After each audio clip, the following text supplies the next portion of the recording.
एक बिलियनर ने एक स्ट्रीट वेंडर को लगातार 3 दिन तक देखा। वो अपनी लग्जरी कार की पिछली सीट पर चुपचाप बैठा रहा। उसने उस आदमी को धुआं उगलती हॉट ग्रिल पर मीट पलटते हुए ऑब्जर्व किया। वो वेंडर लियो नाम का एक यंग लड़का था। लियो हर रोज 14 घंटे ग्रूलिंग मेहनत करता था। वो फिजिकली एग्जॉस्टेड और लगातार स्ट्रेस्ड रहता था। वो पूरी सिटी में एब्सोल्यूट बेस्ट खाना बनाता था, लेकिन वो एक डेंजरस साइकिल में पूरी तरह फंसा हुआ था। वो अपने लिमिटेड टाइम को चंद रुपयों के लिए ट्रेड कर रहा था। अगर वो कुकिंग बंद कर देता तो उसकी इनकम तुरंत 0 हो जाती थी। चौथे दिन वो बिलियनर आखिरकार अपनी गाड़ी से बाहर निकला। वो सीधा उस छोटे ग्रीजी फूड कार्ट के पास गया। लियो ने अपने थके हुए माथे से भारी पसीना पोंछा। उसे लगा कि ये अमीर अजनबी कोई मैसिव केटरिंग ऑर्डर देने आया है, लेकिन उस बिलियनर ने ग्रिल को ध्यान से देखा और अपना सिर हिलाया। उसने लियो से कहा कि वो वहाँ खड़े रहकर हर एक सेकंड अपना पैसा लूज कर रहा है। लियो इस स्टेटमेंट से बहुत कंफ्यूज्ड हो गया। उसने ब्लॉक तक फैली लॉयल कस्टमर्स की लंबी लाइन की तरफ इशारा किया। उसने एक्सप्लेन किया कि वो उन्हें सर्व करने के लिए अपनी पूरी जान लगा रहा है। बिलियनर एक शांत समझ के साथ मुस्कुराया। उसने एक्सप्लेन किया कि बिना लेवरेज के हार्ड वर्क बस बर्नआउट का एक धीमा और दर्दनाक रास्ता है। उसने लियो को बताया कि वो अपने ही बिजनेस का सबसे बड़ा बॉटलनेक बन गया है। उसकी सीक्रेट रेसिपी सच में एक वैल्यूएबल एसेट थी, लेकिन लियो के अपने 2 हाथ ही उसकी वेल्थ की सबसे बड़ी लिमिटेशन थे। बिलियनर ने एक्सप्लेन किया कि अमीर लोग कभी भी पैसों के लिए अपने घंटे ट्रेड नहीं करते। वो ऐसे इंटेलिजेंट सिस्टम्स बनाते हैं जो उनकी फिजिकल प्रेजेंस के बिना भी उनकी वैल्यू को डुप्लीकेट करते हैं। वो समझते हैं कि वेल्थ ओनरशिप से आती है, न कि एंडलेस लेबर से। लियो ने अपने गंदे एप्रन पर हाथ पोंछे और थोड़ा फ्राउन किया। उसने बिलियनर को साफ डाउट के एक्सप्रेशन के साथ देखा।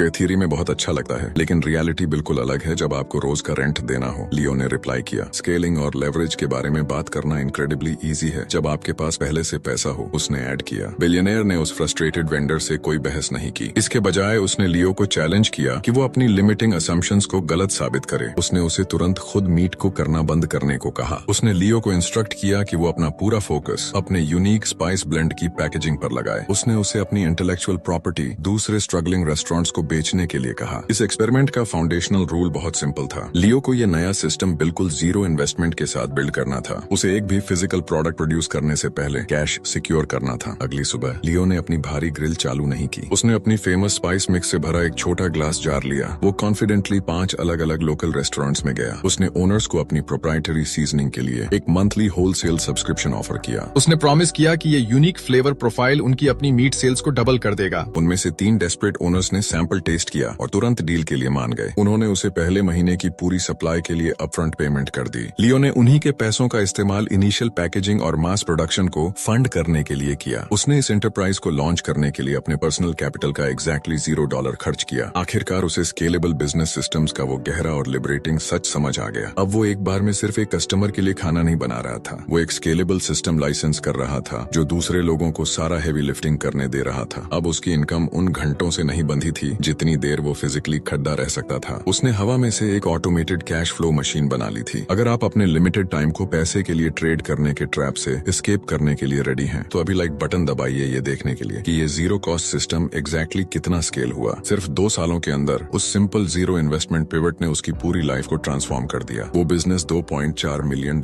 के एनुअल रिकरिंग रेवेन्यू तक पहुंच गया। अब लियो के पास सैकड़ों रेस्टोरेंट्स थे जो उसकी इंटेलेक्चुअल प्रॉपर्टी के लिए उसे हर महीने ऑटोमेटिकली पे कर रहे थे। उसे दोबारा कभी भी उस हॉट ग्रिल के पीछे नहीं खड़ा होना पड़ा। सिस्टम्स उस चीज को मल्टीप्लाई कर देते हैं जो हाथ सिर्फ क्रिएट करते हैं, जबकि आप अभी भी बिगिन करने के लिए परफेक्ट मोमेंट का इंतजार कर रहे हैं। हम में से कुछ लोग इसे स्क्रैच से बिल्ड कर रहे हैं। हमारे पीछे कोई रिच इनहेरिटेंस नहीं है, दरवाजे खोलने के लिए कोई पावरफुल कनेक्शंस नहीं है। अगर हम फेल हो जाएं तो हमें बचाने के लिए कोई सेफ्टी नेट्स नहीं है। सिर्फ शार्प स्ट्रेटेजी, डिसिप्लिन्ड एग्जीक्यूशन और लेवरेज्ड एसेट्स हैं जो इनकम को ऑटोमेटिकली मल्टीप्लाई करते हैं। अब ध्यान से सुनिए, हम बिजनेस अंडरस्टैंडिंग को बहुत इजी बना देते हैं ताकि कोई एक्सक्यूजेस ना बचें। शायद आप दोबारा इस चैनल पर ना आएं, इसलिए सब्सक्राइब करें और अपकमिंग वीडियोस के लिए बेल आइकॉन को इनेबल करें।